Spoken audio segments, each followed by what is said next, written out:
Oke lah, terima kasih. Mungkin saya mewakili petani Provinsi Sumatera Barat, lebih kurang 400.000 lah. Yang boleh dikatakan petani itu ada dua bagi saya.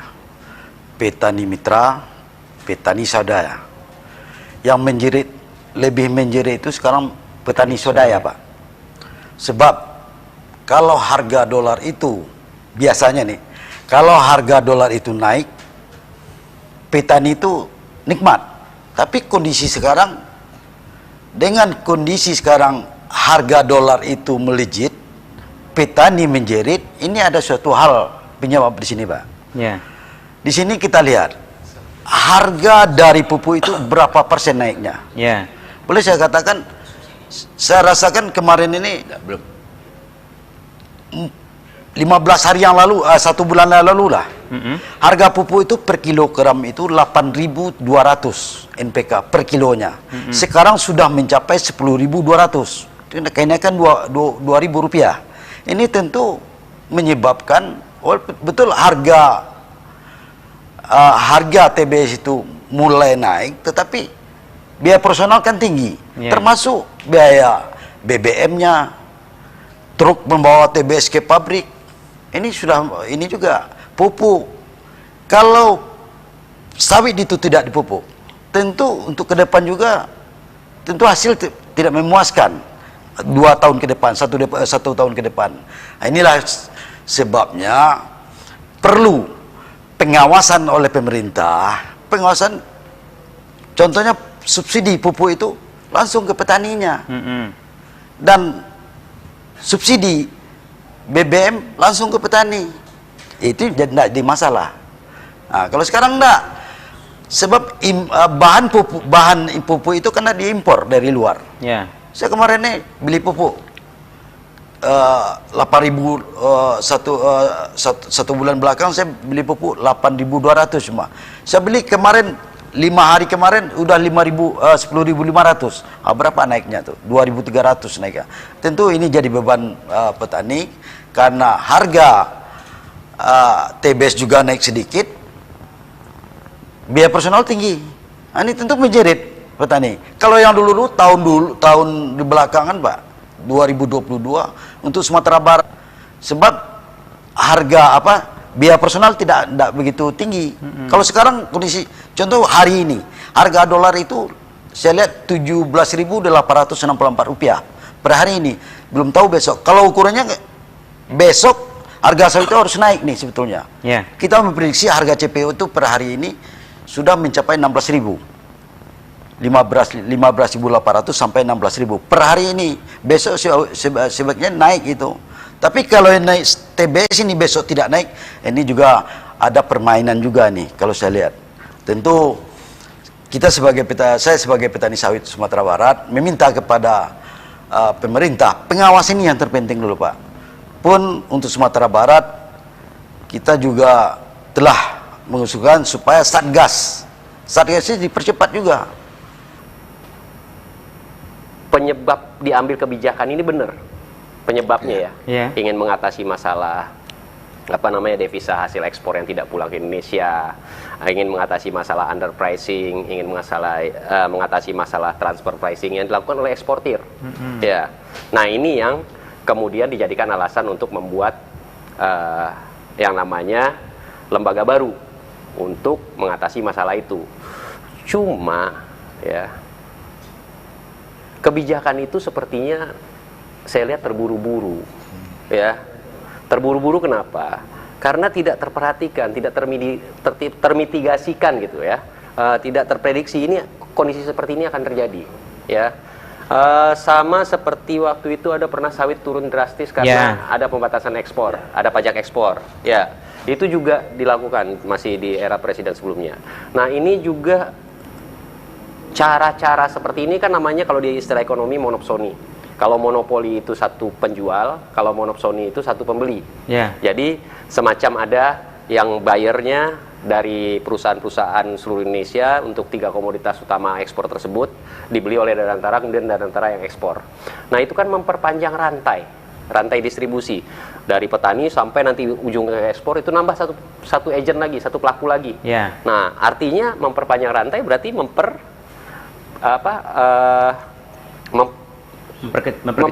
memperkecil margin, memperkecil.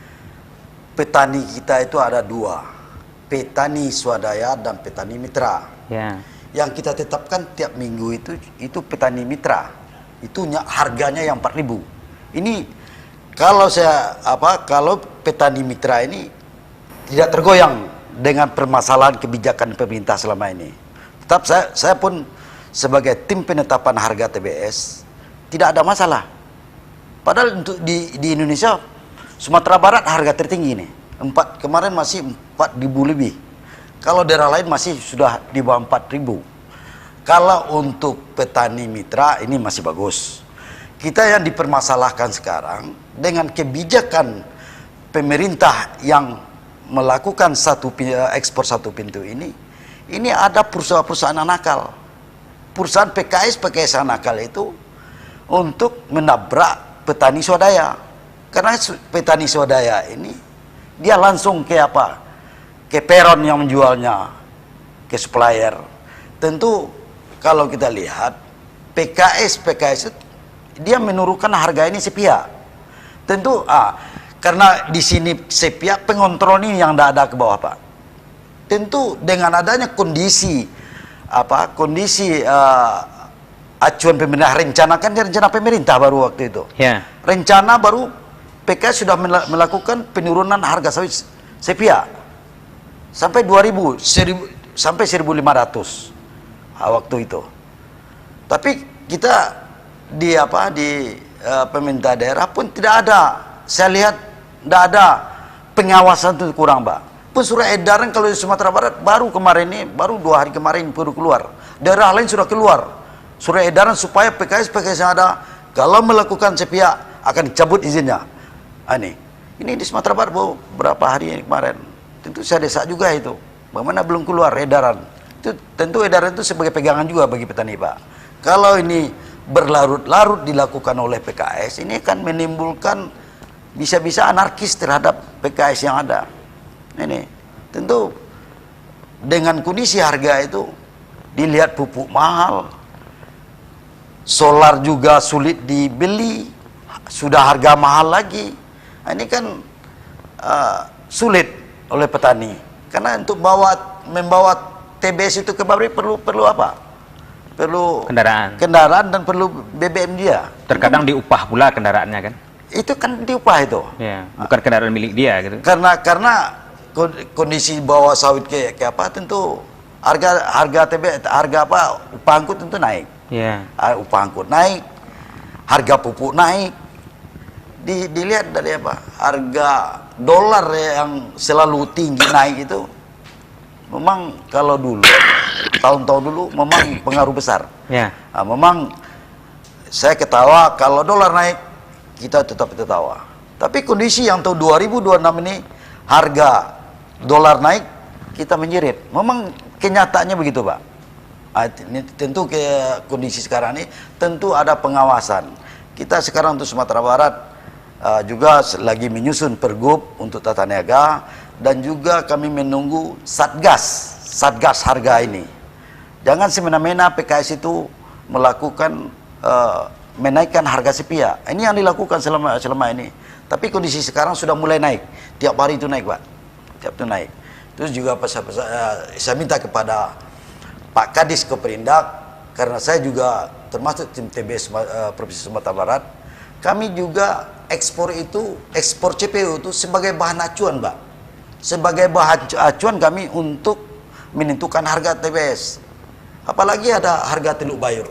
Ini selama ini tidak ada. Harga Teluk Bayur itu saya sulit mencarinya, Pak. Hal ini perlu juga dibahas. Selagi ada Pak Kadis di sini, bagaimana tim ini bisa mendapatkan harga Teluk Bayur ini, harga ekspor ini.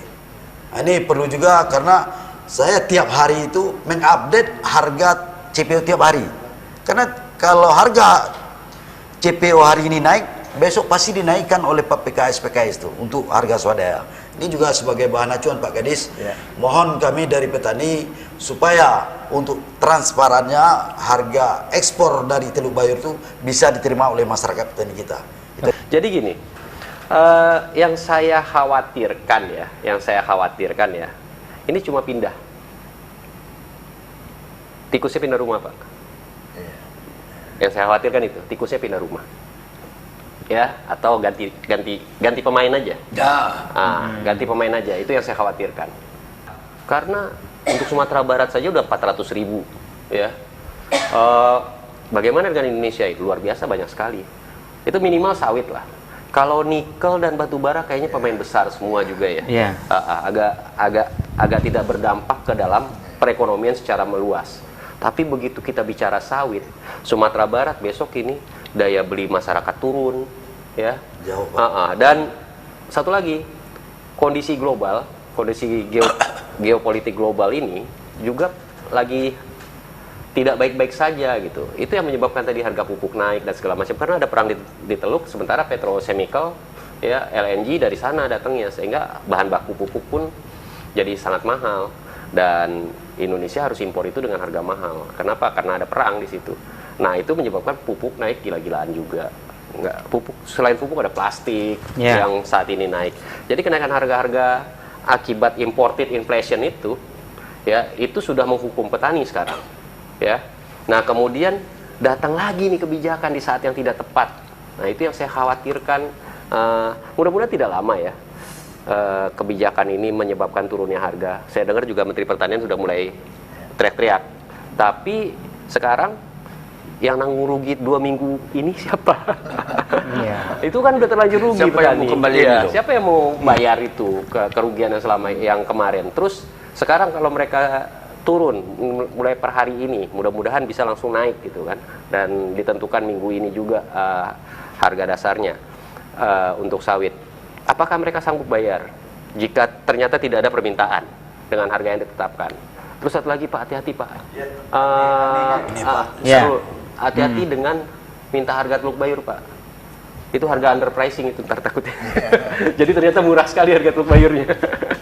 Kalau apa yang dijelaskan Pak Ramal tadi saya tambahkan lagi. Ada 2 lembaga lagi milik Kemenlu, ada Atase Perdagangan di setiap KBRI. Kemudian ada lembaga ITPC, International Trade Promotion Center, di setiap banyak negara importir. Nah, itu juga bisa membantu untuk market spionage-nya, untuk research pasarnya, itu juga bisa membantu. Nah, pertanyaan Pak Din tadi, apakah lembaga yang walau-walau akan berlaku hari ini, efeknya kan yang saya lihat sepintas itu adalah mereka itu merecord dan mengeksekusi keluar, kan dia hanya record, hanya mencatat gitu kan. Tetapi itu tetap on behalf atas nama eksportir kita keluar.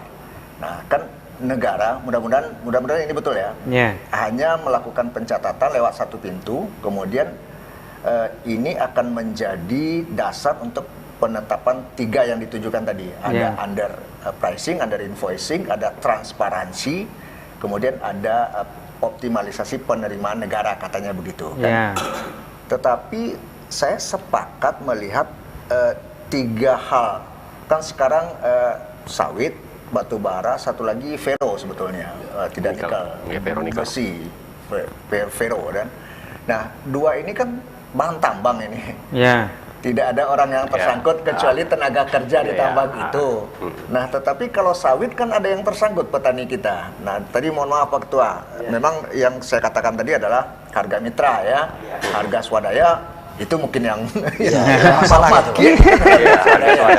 Tetapi ini yang memakai tidak bisa kita sentuh karena memang yang bermain di situ kan faktor demand dan supply antara PKS pabrik kelapa sawit dengan ininya, dengan mata rantai ke bawahnya kan tidak begitu. Nah, kalau idealnya DSI ini tujuannya hanya seperti itu, saya pikir tidak ada masalah. Mungkin tinggal penyesuaian. Yang menjadi kelakuan ya, kelakuan pengusaha ini mungkin nanti akan tereliminir, akan tersesuaikan dengan pola-pola ini. Tetapi kita tidak tahu nanti seperti apa satu pintunya ini didefinisikan. apakah nanti berkembang, karena kabarnya kemarin aja ada yang kesalahan lagi, dia BUMN, dia swasta didaftarkan, kemudian dirubah jadi BUMN, kira-kira begitu kan. Nah kalau swasta kan sama-sama cari untung, tapi kalau BUMN mudah-mudahan satu pintunya adalah tentang record tadi. Nah